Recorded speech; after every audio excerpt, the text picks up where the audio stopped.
জয় শ্রী গুরুপাদ পদ্ম কি জয়। আজকের আলোচনার প্রারম্ভে সর্বাগ্রে আমি আমার নিত্য জীবনদাতা দিব্য জ্ঞান প্রদাতা ভগবত অভিন্ন প্রকাশ বিগ্রহ কৃষ্ণ কৃপার মূর্তি বিগ্রহ মদীয় পরমারাধ্য শ্রী গুরুপাদ পদ্ম জগৎগুরু ওম বিষ্ণুপাদ পরমহংস শ্রী শ্রীমদ ভক্তি বিজয় শ্রীধর গোস্বামী ঠাকুরের শ্রীচরণ কমলে পুনঃ পুনঃ অসংখ্য সাষ্টাঙ্গ দণ্ডবত প্রণতি নিবেদন করি ও তৎপরই সকল সাধু সন্ত গুরু বৈষ্ণব শ্রীচরণে আপনাদের সকলকে আমি আমার প্রণতি জ্ঞাপন করি। সপরিকর মহাপ্রভু ও রাধা গোবিন্দ বনমালীজির শ্রীপাদ পদ্মে প্রণতি জ্ঞাপন করে ইষ্টদেবগণের কৃপা ভিক্ষামুখী প্রভুর কথা আলোচনা করে আত্মশোধনে প্রয়াসী হয়ে ও সপর মঙ্গল সাধনে ব্রতী হয়ে কিছু কথা এখন আমরা আলোচনায় প্রয়াসী হব। আজকের আমাদের আলোচ্য বিষয় হলো আগত একাদশী সম্বন্ধে। আগত একাদশী হলো, এই একাদশীর নামটি হলো শয়ন একাদশী, শয়নৈকাদশী বা শয়নী একাদশী এরকম বর্ণিত রয়েছে।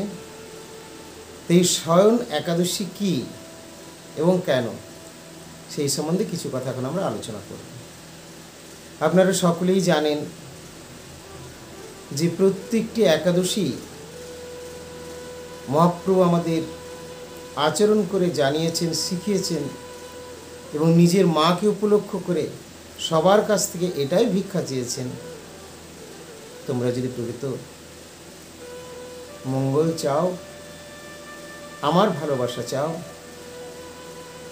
আমার স্নেহ কৃপা দৃষ্টি চাও, তাহলে অবশ্যই আমার প্রিয় একাদশী ব্রত পালন করবে। নিমাই সচীদেবীকে প্রথম বলেছিলেন, মা তুমি একাদশী করবে না, তোমাকে একাদশী করতে হবে। সচীমাতা নিমাইয়ের জন্য সব করতে পারে, একাদশী করতে পারবে না। যদিও তখন জগন্নাথ মিশ্র ছিলেন, তাই সেভাবে হয়তো আমাদের যে নিয়ম বা একটা সামাজিক ধারণা বা স্মার্ত মত পথ ইত্যাদির বিচার অনুসারে এরকম একটা ছিল যে যারা সধবা তারা একাদশী করবে না বিধবাদের জন্য। আর মহাপ্রভু এটাই, এই ভুল বা ভ্রান্ত ধারণাগুলোই পরিষ্কার করে দিয়েছেন। তাই নিজের মাকে উপলক্ষ করে শেখালেন, বলেন সধবা বিধবা বালক বৃদ্ধের প্রশ্ন নয়, একাদশী সবার জন্য। তিনি আমাদের সবার প্রভু, তাঁর প্রসন্নতার জন্য। তো এই বলে সচীমাতাকে বলেছিলেন এবং সচীমাতা করেছিলেন এবং আমাদের সকলকেই শিক্ষা দিলেন, তোমরাও সকলেই একাদশী ব্রত পালন করবে। তো একাদশী ব্রত আমরা আগে শ্রবণ করেছি যে একাদশীর দিনে আমাদের অন্ন বা অন্য জাতীয় এই সমস্ত জিনিসগুলো বর্জন করতে হয়। এক কথায় চাল, গম, ডাল, যব, সর্ষে এইরকম জিনিস থেকে যা কিছু প্রস্তুত হয় সবগুলোই বর্জনীয়। ভাত, মুড়ি, রুটি প্রভৃতি গ্রহণের তো কোনো কথাই নেই। অনুকল্প ফলমূল, সবজি এগুলো গ্রহণ করা হয়, এগুলো শাস্ত্রের নির্দেশ রয়েছে, এগুলো গ্রহণ করতে পারেন। যদিও এই কথা বলা হয়েছে সেগুলি অসমর্থ পক্ষে। তো যখন অসমর্থ পক্ষে অফারটা এসেছে তখন আমরা প্রায় সবাই অসমর্থ হয়ে যাই। তো যাই হোক, আমরা অনুকল্প করি। কেউ কেউ একবার করেন, কেউ দুবারও করেন, আবার কেউ না করেও থাকেন।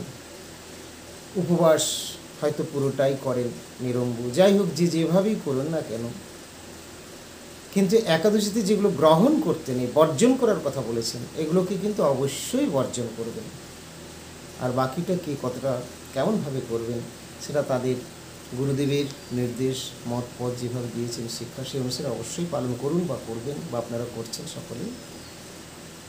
নিরম্ব সকলে করতে পারেন না পারেন সেটা, বা তাদের শ্রী গুরুদেব কীভাবে নির্দেশ দিচ্ছেন সেগুলো তাদের ব্যাপার।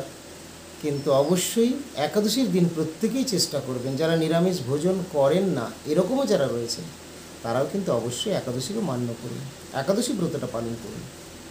যারা ভালোভাবে পালন করছেন, করতে চাচ্ছেন বা করবেন, তারা কিন্তু একাদশীর আগের দিনটা, দশমীর দিনটা একটু যত্ন নেবেন।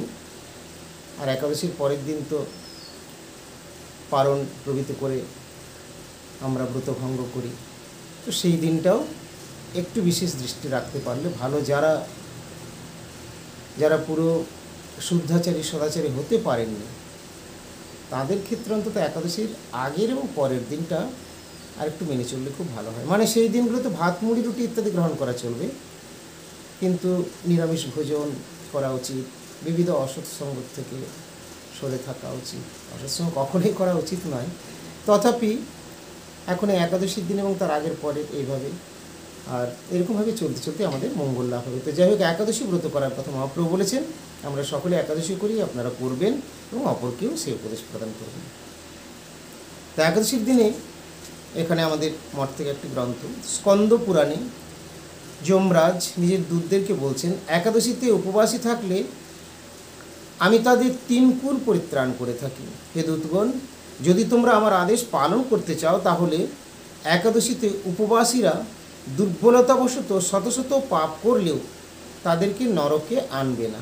এখানে উপবাসী বলতে গুরু বা আনুগত্যে যারা একাদশী ব্রত পালন করছেন, অনুকল্পাদি করছেন, তাদেরকে সকলকেই বলা হচ্ছে, অর্থাৎ অন্নাদি বর্জনটাই এক্ষেত্রে উপবাস।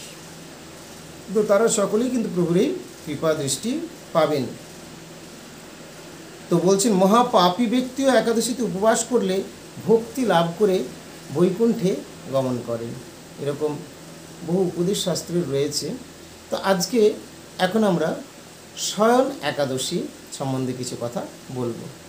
রথযাত্রার পরে এরপর যে একাদশীটি আসছে সেই একাদশীটি হচ্ছে শয়ন একাদশী। আর এই একাদশীর আগেই কিন্তু আপনারা, আমি এই প্রসঙ্গে মনে পড়লে তাই বলে দিচ্ছি, যে তুলসী যারা রোপণাদি করতে চান তারা কিন্তু তার আগেই সেরে নেবেন, কেননা এই সময় থেকে শ্রীহরির শয়নও ধরা হয়। শয়ন একাদশী মধ্যে পার্শ্ব পরিবর্তন আছে এবং তারপরে আবার সেই উত্থান একাদশী। যাই হোক, সেগুলো আমরা আবার পরে আলোচনা করব। তো শয়ন একাদশীর আগেই তুলসী রোপণাদি সেরে নিলে ভালো। ভালো সময় হচ্ছে রথযাত্রার দিন থেকে শয়ন একাদশীর আগে পর্যন্ত।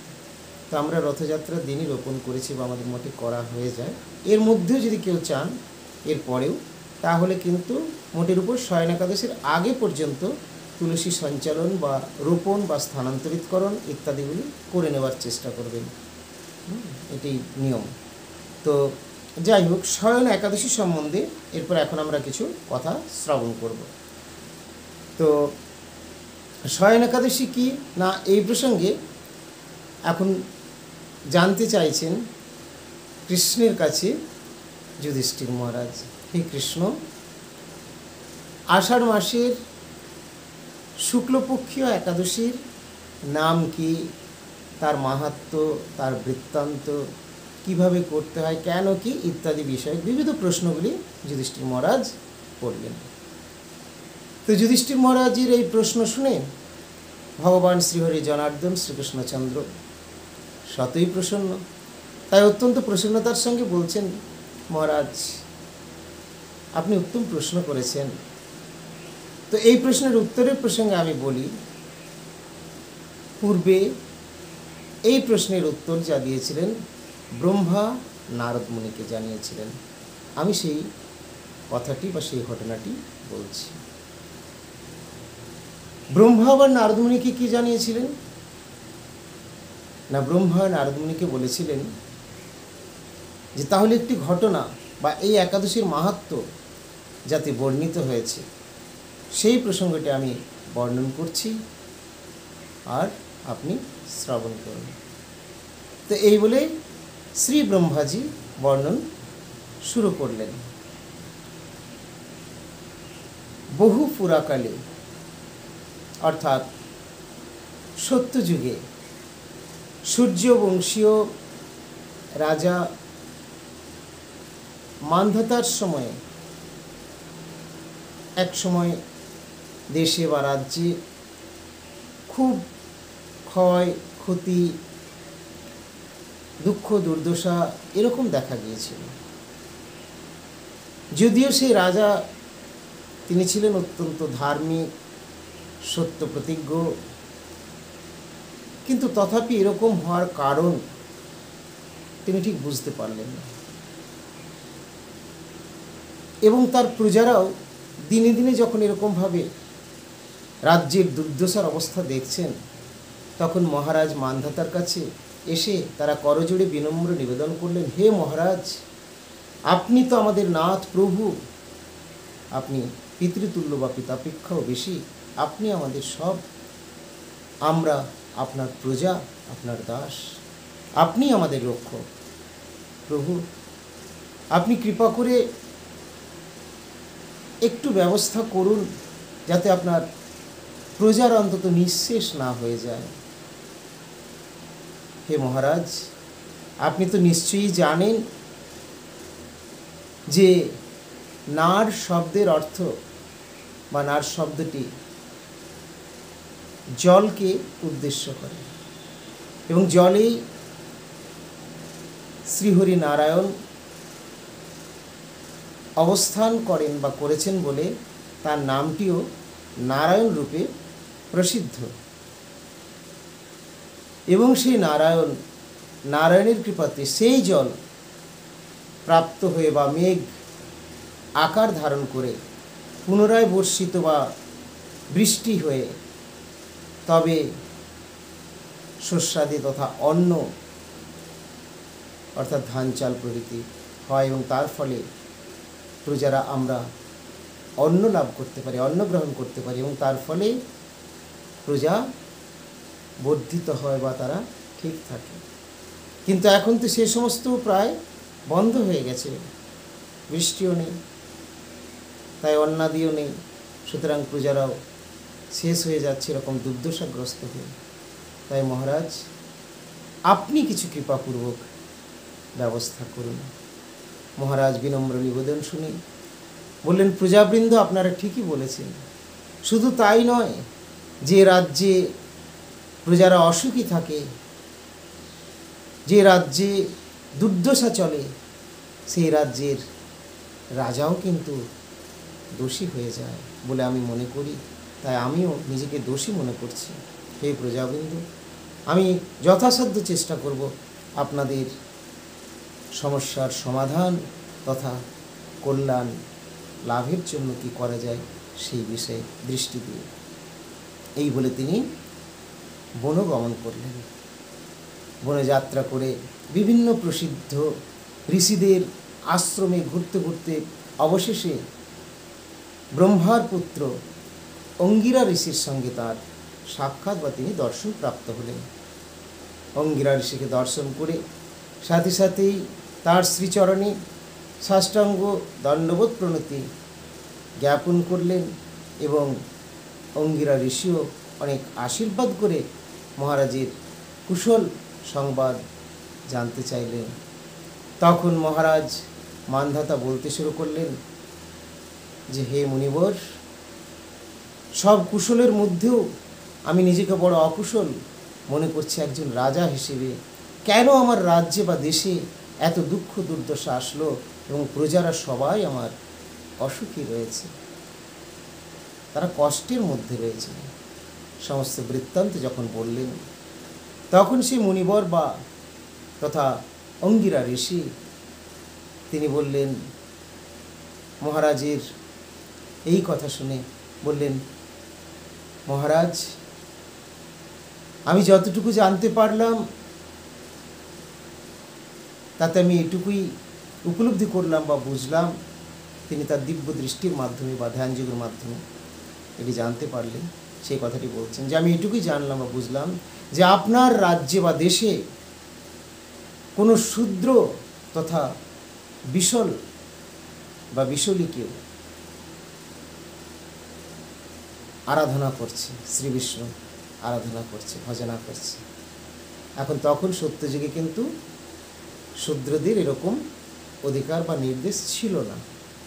তো এই কথা যখন বললেন, সুতরাং এখন তার ফলে কিন্তু আপনার দেশে এই অশুভ সময়টি চলছে বা এরকমভাবে সমস্ত কিছুই নষ্ট হতে চলেছে, এত ক্ষয়ক্ষতির মধ্যে এসেছেন। তো মহারাজ, আমি আপনাকে এটাই বলবো যে আপনি যদি সেই বিশলকে বা সেই শূদ্রকে বধ করতে পারেন, হত্যা করতে পারেন তার এই শাস্ত্র বিরোধী বা গর্হিত আচরণের জন্য, তাহলে সেটি কিন্তু আপনার যে রাজ্যে যে অমঙ্গল চলছে সেটি খণ্ডিত হবে, তার প্রতিকার হবে। ওই শূদ্র আরাধনা করার জন্য এটি হয়েছে। সত্যযুগে তাদের অ্যাকচুয়াল আরাধনার অধিকার ছিল না বা এটি বৈদিক নির্দেশ নয়। তো এই কথা যখন বললেন, মহারাজ অত্যন্ত সত্য প্রতিজ্ঞ ধর্মপরায়ণ বললেন, প্রভু মুনিবর, এটা কি করে আমার পক্ষে সম্ভব? একজন নির্দোষ, একজন মহান প্রভুর আরাধনা করছেন, অবশ্যই মহান, তাকে আমি কি করে হত্যা করি, তাকে আমি কি করে বধ করি? না না মুনিবর, আমাকে আপনি মার্জনা করবেন, এটা আমার পক্ষে সম্ভব নয়। আপনি কৃপাপূর্বক আমাকে অন্য কোনো পথে নির্দেশ করবেন। সাধুদের ক্ষমতা থাকে, সবসময় প্রকাশ না করলেও তারা সেরকম অবস্থায় তারা এক একটা বিধান দেন, দিতে পারে। প্রথমে হয়তো এই বধের কথা বা তাকে হত্যা করার কথা বললেও, যে কোনো কারণেই বলুন, পরে যখন মুনিবর মহারাজ মানধাতা যখন এইভাবে প্রণত চিত্রে পুনরায় নিবেদন করলেন, তখন সেই কথা শুনে মুনিবর অত্যন্ত মনে মনে উল্লসিত হলেন এবং বললেন, বেশ মহারাজ, তাহলে একটাই উপায় আছে, আপনাকে এবং আপনাদের সকলকেই আসন্ন যে একাদশী, অর্থাৎ আষাঢ় মাসের শুক্লপক্ষীয় যে একাদশী, মাসে দুটো করে পক্ষ থাকে, কৃষ্ণপক্ষ আর শুক্লপক্ষ। তো শুক্লপক্ষীয় যে একাদশী, সেই একাদশী ব্রতটি অত্যন্ত নিষ্ঠাভক্তি, গভীর আরতির সঙ্গে পালন করতে হবে। আপনি বা আপনারা যদি তা করেন, তাহলে সেই একাদশী, অর্থাৎ এই আষাঢ় মাসের শুক্লপক্ষে যে একাদশী, এই একাদশীর নাম শয়ন একাদশী।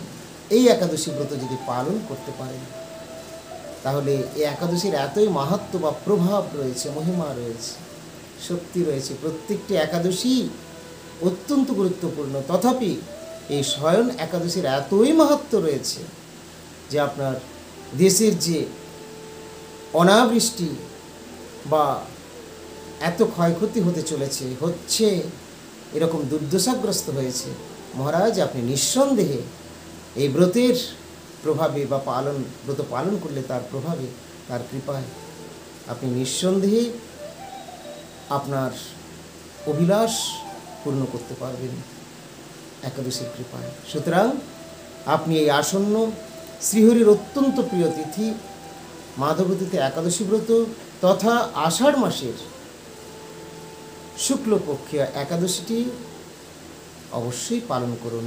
আপনার কোনো দুঃখ, দুর্দশা, কোনো বাধা বিপত্তি কিচ্ছু থাকবে না। আপনি নিশ্চিন্তে এই ব্রত পালন করে আপনি রাজ্য পরিচালনা করতে পারবেন এবং প্রজাদেরকেও সুখ দিতে পারবেন শ্রীহরির তোষণের ফলে। মহারাজ মানধাতা এই কথা শ্রবণ করে মুনিবরকে পুনরায় প্রণতি জ্ঞাপন করে স্বরাজ্যে স্বধামে রাজপ্রাসাদে ফিরে এলেন। সকলকে শেষ বার্তা বললেন। সকলকে নিয়ে তিনি অত্যন্ত আরতি সহকারে, প্রীতি ভক্তি সহকারে এই ব্রতটি পালন করলেন, ব্রত সম্পূর্ণ করলেন এবং সেই মাধব তিথি একাদশী ব্রত, বিশেষ করে আষাঢ় মাসের শুক্লপক্ষের একাদশী পালন করে একাদশীর কৃপা লাভ করে তথা শ্রীহরি জনার্দন জগন্নাথের কৃপা লাভ করে তিনি আবার পুনরায় তাঁর প্রজাবৃন্দ নিয়ে সকলকে নিয়ে সুখে ভগবত চিন্তা সহকারে রাজ্য পালন করতে লাগলেন। তাই সমস্ত সমস্যার সমাধান হতে পারে যদি আমরা এই একাদশী ব্রত আদিগুলো পালন করি। বিশেষ করে এটা অত্যন্ত প্রিয় বিশেষ একাদশী। আর এই একাদশীর দিনই এবারে তারিখটা পড়েছে 31শে আষাঢ়। 31শে আষাঢ়। তো এই দিন না, 31শে আষাঢ় ওটা লক্ষ্মী বিজয়, হীরা পঞ্চমী। তো এবারে তারিখ পড়েছে শ্রাবণের 3 তারিখে 20 জুলাই, 20শে জুলাই, এদিন মঙ্গলবার। তো এই দিন হচ্ছে শয়ন একাদশী, বা এই দিন জগন্নাথ দেবের পুনর্যাত্রা, যেটা উল্টো রথ বলে। সোজা কথায় বলে উল্টো রথ মানে যেহেতু রথ সোজামুখী গিয়েছিল ফিরে আসছে, আর শুদ্ধ ভাষায় এটাকে বলা হয় জগন্নাথের পুনর্যাত্রা বা রথের পুনর্যাত্রা, রথযাত্রা, এবং এটা পুনর্যাত্রা, রিটার্ন, ফিরে আসছে। এটাকে উল্টো রথ সাধারণ ভাষায় ইউজ করে, কিন্তু শুদ্ধ ভাষায় পঞ্জিকাদিতে পুনর্বর্তন, হ্যাঁ, এই পুনরায় প্রত্যাবর্তন বলে এটিকে প্রকাশ করা হয়েছে। পুনর্যাত্রা, পুনরায় প্রত্যাবর্তন হচ্ছে, এই জন্য পুনর্যাত্রা, যাত্রা হয়েছিল পুনর্যাত্রা, তো সেটাকে উল্টো রথও বলে থাকে। তো যাই হোক, জগন্নাথ দেবের এই রথের পুনর্যাত্রা এবারে সেটি সেই একাদশীতেই। একাদশীর তারিখটা আমি বললাম, আবার বলে দিই, শ্রাবণের 3 তারিখ 20 জুলাই মঙ্গলবার, এই দিন শয়ন একাদশী, এবং পরের দিনে পালন হয়েছে 9টা 31 মিনিটের মধ্যে, সকাল 9টা 31 মিনিটের মধ্যে, বুধবার দিন। দেখুন, ইউটিউবে হয়তো অনেকে অনেক রকম পোস্ট করেন বা করবেন, এগুলো নিয়ে আমি সবার অত খণ্ডন করার মতো বা আমি তর্কে আসার মতো যোগ্যতা অর্জন করিনি। তবে আমাদের ধারা, আমাদের গুরুপাদপদ্ম, গুরুবর্গ এবং বৈষ্ণব পঞ্জিকা অনুসারী, এবং আমাদের মঠ শুধু নয়, সমস্ত গৌড়ীয় মঠের মধ্যে যা কিছু হয় আমরা সেটা ফলো করে চলি। আমি বিতর্কে যাওয়ার মতো যোগ্যতা অর্জন করিনি, আর আমি চাইও না। তা আপনারাও এইভাবে করবেন, অনেকগুলো মত পথ এদিক ওদিকে দৃষ্টি দেওয়ার দরকার নেই। সকলে নিজ নিজ ধারা, শ্রী গুরুদেব গুরুধারা, সদ্গুরু ধারা যেভাবে আছে সেভাবে মেনে চলুন, বিতর্কে যাওয়ার প্রয়োজন নেই। অনেক সময় একটা প্রশ্ন আসে যে কেন এত হচ্ছে মহারাজ, আপনারা বিতর্ক কেন, আপনারা তাদেরকে খণ্ডন করে দিচ্ছেন না কেন? তো মহাপ্রভু কিন্তু দেখিয়েছিলেন যে তর্ক বিতর্ককে কীভাবে অ্যাভয়েড করতে হয়। মহাপ্রভু বিতর্কের মধ্যে যেতেন না, তবে কখনো তিনি করেছেন, দিগ্বিজয়ী পণ্ডিতের দর্প চূর্ণ করেছেন, সেটা মহাপ্রভু ছিলেন। ওনার ঋষিতা, ওনার পক্ষে শক্তি সামর্থ্য সব রয়েছে, এবং অন্যত্র কিন্তু অ্যাভয়েড করে দেখিয়ে দিয়েছেন, আমাদেরকে বলেছেন তোমাদের যাওয়ার দরকার নেই। কৃষ্ণ নামের কতগুলো অর্থ ব্যাখ্যা প্রসঙ্গে মহাপ্রভু বলেন, কৃষ্ণ নামের বহু অর্থ না মানে শ্যাম সুন্দর যশোদা নাম, এই মাত্র জানি। আমি জানি যে কৃষ্ণ নাম সাক্ষাৎ কৃষ্ণ, ব্যাকরণে কী বলছে, এই কী বলছে, ওই কী বলছে, আমি অত জানিনি। কেন বলেছিলেন? আমাদের জন্যে, মানে শতকরা 90-95 জন মানুষ আমরা বোধহয় শাস্ত্র বুঝি না, বুঝলেও সামান্য। তাই তর্ক বিতর্কে অত মধ্যে যাওয়া দরকার নেই। কৃষ্ণই যে আমার প্রাণনাথ ভগবান, মহাপ্রভু এই ভাব নিয়ে, এই বোধ নিয়ে তিনি আরাধনা করতে বলেছিলেন। আর তার পরবর্তী দিনে যিনি প্রিয় ভক্ত এবং প্রথম অবস্থায় যিনি বিতর্কে জড়িয়ে পড়েছিলেন বা মহাপ্রভুর প্রতি সন্দিহান ছিলেন, এরকম একজনের নাম তৎকালীন বিরাট নৈয়ায়িক পণ্ডিত যিনি ছিলেন, তিনি হলেন সার্বভৌম ভট্টাচার্য মহাশয়। বিরাট পাণ্ডিত্য জ্ঞান, তাকে মহাপ্রভু চূর্ণ করেছিলেন, সার্বভৌম লুটিয়ে পড়েছিলেন, এবং এইভাবে মহাপ্রভু কোনো অহমিকা কারোকে বাড়তে দেননি, এবং আমাদেরকে তাদের নিজজনদেরকে নিয়ে লীলা প্রকাশ করে এটাই দেখিয়েছেন, তোমরা ভক্তিটাকে দৃঢ়তার সঙ্গে ধরো। ভক্তি যদি থাকে তবে সকল কুশল, আর ভক্তি বিনা রাজা হইলেও অমঙ্গল। শাস্ত্রের কতগুলো শ্লোক কচকচানি নিয়ে বিরাট কিছু হয় না। কীর্তনিয়ারা, সব কীর্তনিয়া আমি বলবো না, তবে অধিকাংশ ক্ষেত্রেই হয়ে যায়, তার মধ্যে কেউ অল্প কেউ বেশি। এখন একটা কোনো কীর্তনিয়া আবার হয়েছে, সে এত বেশি অতিরিক্ত তো পৌঁছে গিয়েছে যার বলার জন্য কোনো ভাষা নেই। তো যাই হোক, সে তার নিজে যে যা বুঝছে সেভাবে করবে। আমরা যেন অনুশীলনের মধ্যে থাকতে পারি। যখন একটা হাতি পেরিয়ে যায়, অনেক কুকুর ঘেউ ঘেউ করে, হাতি নিজের মুডে চলে যায়, ওদিকে দৃষ্টি দেবেন না, ওরা যা করছে করুক। ঘৃণা করবেন, আন্তরিকভাবে প্রোটেস্ট করবেন, দ্বন্দ্ব লাঠালাঠি করার দরকার নেই, সেটা ভগবান যা করার করবেন, কিন্তু মন থেকে ঘৃণা করবেন। মন থেকে আরও 5 জনকে তুমি ভালো শিখিয়েছো, শেখাও নেবে, এই মতো ভালো কার্য সে যেন করে, তাদেরকে আমরা অবশ্যই জানিয়ে দেবো ওদিকে যেও না, ওটা ভুল, এগুলো অবশ্যই বলে দেবো। আর যারা সাধুগুরু বৈষ্ণবের বা ভগবানের যারা নিন্দাবন্ধা সমালোচনা করে তাদের প্রতি শ্রদ্ধা রাখা বৈষ্ণবের কখনোই সম্ভব নয়, বা তারা সম্মান দিয়ে কথা বলতে সেক্ষেত্রে কিন্তু পারবেন না। তো এটা বলা নিরর্থক হয়ে যাবে আমার, যে তাদেরকে আপনি আজ্ঞে বা সম্মান দিয়ে কথা বলেন। এগুলো জাগতিক ক্ষেত্রে হয়, হতে পারে, নেতাদের রাজনীতির ক্ষেত্রে। কিন্তু পারমার্থিক ক্ষেত্রে এমন বিচার রয়েছে যে তারা মুখদর্শনই করবে না। এগুলো হচ্ছে নিষ্ঠার কথা। তারা মুখদর্শন করবেন না। যদি গুরুপাদ প্রথমে নিন্দা সমালোচনা কেউ কোথাও শুনে থাকে, সাধু গুরু বৈষ্ণব যে ধারার যেখানে যিনি শিক্ষা পেয়েছেন, তাহলে তারা মুখদর্শন করতে পারবেন না। তো তাদের আবার কী সম্মান করবে? সম্মানের কথা তো শাস্ত্রীয়ভাবে বলা হয়নি। তবে যাই হোক, আমরা আমাদের মতো আমরা চলব। গুরুদেব রয়েছেন, গুরুবর্গ রয়েছেন, আমাদের প্রভুজি, প্রভুপাদ, মহাপ্রভুর ধারা, শ্রী চৈতন্য চরিতামৃত আমাদের প্রাণ, তার মধ্যে সব রয়েছে।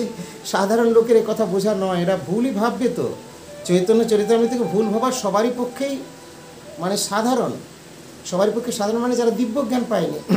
লেখা আছে যে হাতি লাগিয়ে দেওয়া হয়েছে কিন্তু রথ নড়ছে না। হাতি চিৎকার করছে, চিৎকার করছে, কিন্তু রথকে নড়াতে পারছে না। পৃথিবীর কোনো সাধারণ মানুষ এটাকে সত্যি বলে ভাবতে পারবে না, গল্প বলবে না, এটাকে বাড়াবাড়ি বলবে, গল্প বলবে। সেই সত্যি ভাবতে পারবে যার প্রতি গুরু কৃপা হয়েছে, সদ্গুরুর। কুলগুরু, কীর্তনিয়া গুরু তাদের না, সদ্গুরু দিব্যজ্ঞান না পেলে এই তত্ত্বটা বোঝাই যাবে না। বই পড়ে বোঝা যায় না, পাণ্ডিত্য নিয়ে হয় না। যাই হোক, আপনারা সকলেই বিজ্ঞ, জানেন, বোঝেন। আমি অতখানি জানি না। সকলে শুভেচ্ছা শুভাশীর্বাদ প্রার্থী। যদি আমার কোথাও কোনো কিছু ভুল ত্রুটি থেকে থাকে, আপনারা নিজ গুণে সংশোধন করে দেবেন এবং আমাকে ক্ষমা করবেন।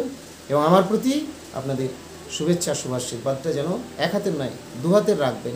আমি যেন আমার নিত্য ধামের পথে এগিয়ে যেতে পারি। ঠিক এইভাবে গুরু বা অনুগত্য শ্রীমান মহাপ্রভু রাধা গোবিন্দের সেবা নিয়ে শয়ন একাদশীতে আসছি। সকলে ভালোভাবে যত্নপূর্বক পালন করবেন। শয়ন একাদশী, যদিও শয়ন একাদশীর আগে হীরা পঞ্চমী আছে। হীরা পঞ্চমীর কথা আমি আগে পোস্টে জানিয়েছি কিছুটা, আবার পরবর্তী দিনে আমি সুযোগ হলে আরও অংশ জানাবো। হরে কৃষ্ণ, রাধে রাধে। জয় শ্রী গুরুদেব কি জয়। বঞ্ছা কল্পতরুভ্যশ্চ কৃপা সিন্ধুভ্য এব চ পতিতানাং পাবনেভ্যো বৈষ্ণবেভ্যো নমো নমঃ।